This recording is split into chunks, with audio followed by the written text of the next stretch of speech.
Hello दोस्तों, एक बार फिर से आपका स्वागत है आपके अपने graphic designing channel simplified touch पर। मैं हूं आपका इंस्ट्रक्टर आशीष रस्तोगी और आज हम बात करने वाले हैं एक प्रॉब्लम के ऊपर और उसका सॉल्यूशन के ऊपर।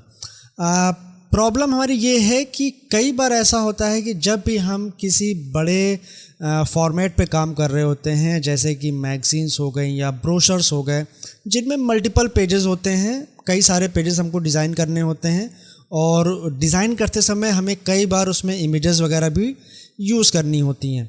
तो इस केस में होता क्या है कि हमारी जो फाइल होती है उसका साइज़ बहुत बड़ा हो जाता है।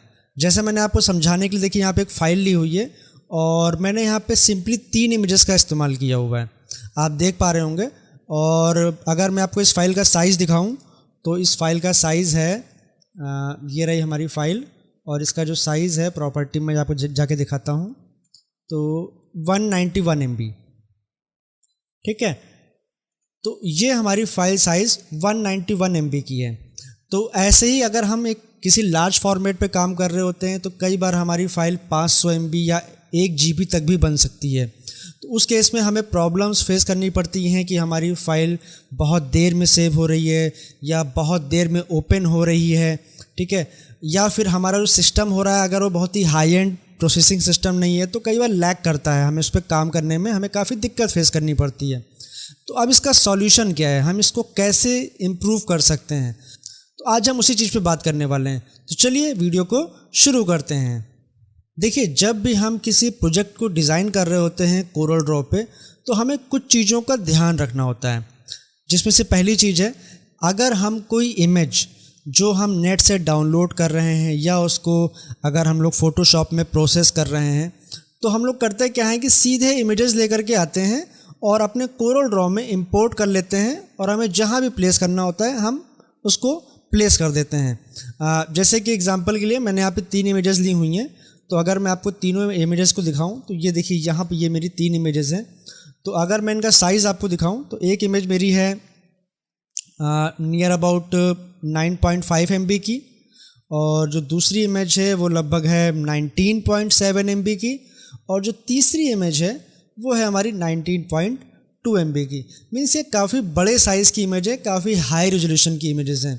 तो मैंने क्या कर रखा है, सिंपली मैंने एज इट इज़ इमेजेस को यहाँ पे इंपोर्ट कर लिया है विदाउट एनी चेंजेस।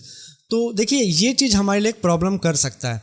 जब भी अगर हम किसी इमेज को इंपोर्ट करते हैं तो हमें क्या करना होता है कि सिर्फ उतनी ही बड़ी इमेज को लेना चाहिए जितनी हमारी इमेज का यूज़ है। जैसे कि हमने यहाँ पे देखिए इस इमेज को यूज़ किया हुआ है, मैंने इसको यहाँ पे पावर क्लिप किया हुआ है। तो अगर मैं इसके अंदर जाऊँ तो ये देखिए यहाँ पे आपको दिख जाएगा, ये काफ़ी बड़ी इमेज है।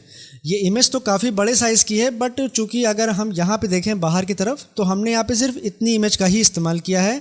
तो मीन्स ये बाकी की इमेज जो है ये मेरी फ़ाइल को बढ़ा रही है, हमारी फ़ाइल के साइज़ को बढ़ा रही है। तो ये चीज़ हमको रिमूव करनी पड़ेगी। तो उसके लिए हम क्या करेंगे, सिंपली अपनी इमेज को सिलेक्ट करेंगे और यहाँ पे जाएंगे क्रॉप टूल के ऊपर और जितना पार्ट हमको नहीं यूज़ है, जितना भी हमारा अनवांटेड पार्ट है, उसको हम सिंपली क्या कर देंगे, क्रॉप कर देंगे। तो मैंने इसको सिलेक्ट किया है और ये क्रॉप कर दिया, ठीक है। तो ऐसे ही मैं इस इमेज को भी देख लेता हूँ। यहाँ भी देखिए हमारे पास कुछ एक्स्ट्रा पोर्शन है, तो मैं इसको भी सिलेक्ट करके ऐसे सिलेक्ट करता हूँ और इसको मैं क्रॉप कर देता हूँ। एंड अगेन मैं यहाँ थर्ड इमेज की बात करूँ तो यहाँ भी देखिए काफ़ी बड़ा पोर्शन है इमेज का जो कि मैं यूज़ नहीं कर रहा हूँ, तो मुझे इसको रिमूव करना पड़ेगा।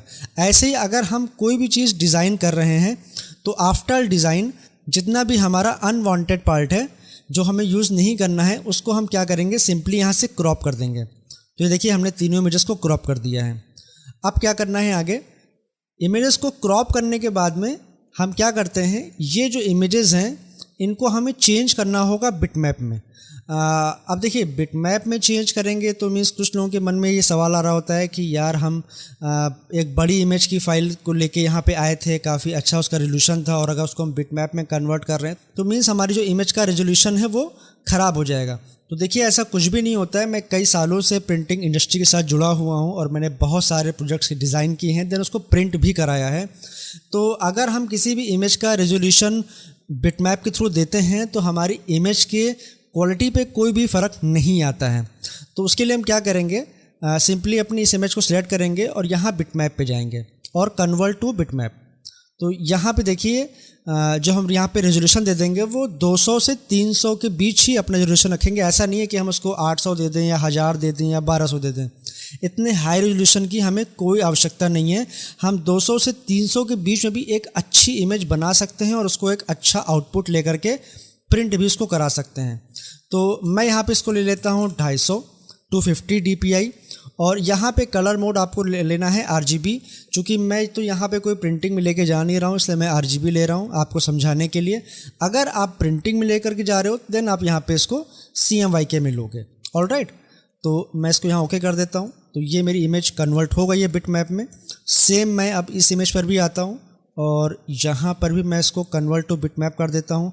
देखिए इन ऑप्शंस को हमें कुछ नहीं छेड़ना है। ये जैसे हमारा लगा हुआ है ट्रांसपेरेंट बैकग्राउंड, एंटी एलाइजिंग, तो ये सब ऐसे ही लगा रहेगा। हमें सिर्फ यहाँ पे जो रेजोल्यूशन है इसको केवल छेड़ना है और ओके करना है, ठीक है। एंड देन वापस से मैंने इसको सिलेक्ट किया थर्ड इमेज को and then bitmap and then okay, ठीक है। तो देखिए मैंने तीनों इमेजेस को बिटमैप कर दिया है और फ़र्क दिखाने के लिए मैं इस फाइल को वापस से सेव करता हूँ। तो अब मैं एक्चुअल अपनी फ़ाइल देखिए मैंने सेव की थी ओरिजिनल फ़ाइल के नाम से, तो मैं इसमें ही सेव नहीं करूँगा, मैं इसकी एक नई कॉपी बनाऊँगा सेव एज से और यहाँ पे हम दे देंगे माई रिड्यूस फाइल, ठीक है। और इसको हम यहाँ पे कर देते हैं सिंपली सेव।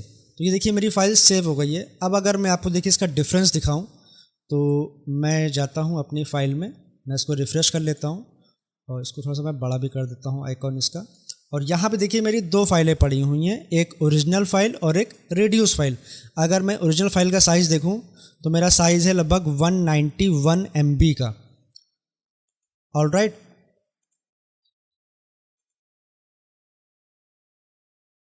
और अगर मैं अपनी ये दूसरी फाइल का साइज़ देखूं जो कि मैंने अभी रिड्यूस की है तो ये देखिए 6.3 MB। मतलब आप समझ सकते हैं कितना बड़ा डिफरेंस है, कहाँ 191 MB का और कहाँ 6 MB।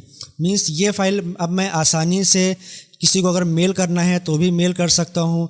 इस पर जो मैं काम करूँगा वो भी काफ़ी अच्छे से मैं इस पर कर सकता हूँ, ठीक है। तो देखिए काफ़ी बड़ा डिफरेंस आ जाता है अगर हम केवल एक छोटा सा चेंज कर लेते हैं अपनी इमेज में कि जो मेरी इमेज है उसका जो अनवांटेड पार्ट है जो कि मुझे नहीं चाहिए उसको हम क्रॉप कर दें और उस इमेज को हम बिटमैप में कन्वर्ट कर दें। तो इस तरीके से हम एक बहुत बड़ी प्रॉब्लम से बच सकते हैं। देखिए मेरे साथ चूँकि मैंने तो कई सालों से काम किया हुआ है इसलिए मुझे बहुत बार ऐसी प्रॉब्लम फेस हुई है। जब मैं शुरुआत में काम करता था तो मेरी जो फाइल साइज़ था वो कभी कभी 1 GB तक पहुंच जाता था। अब उस केस में क्या था कि मेरा जो सिस्टम था वो बहुत ही उतना पावरफुल नहीं था, उसमें उतनी अच्छी रैम नहीं थी, तो मेरा फ़ाइल कभी कभी करप्ट हो जाता था जब उसको मैं बहुत बार उसको सेव करता था। तो ये सारी प्रॉब्लम्स आपको ना हो इसके लिए मैं आपको ये सॉल्यूशन बता रहा हूँ। आप इसको यूज़ कर सकते हैं और फ़र्क आप खुद भी देख सकते हैं। ऑलराइट, तो वीडियो अगर अच्छी लगी हो तो लाइक कर देना, चैनल को सब्सक्राइब करके नोटिफिकेशन बेल को जरूर दबा देना ताकि इस तरह की और इन्फॉर्मेशन वीडियोस मैं आपको देता रहूं। तो फिर से मिलता हूं एक नेक्स्ट वीडियो में। Till then good bye.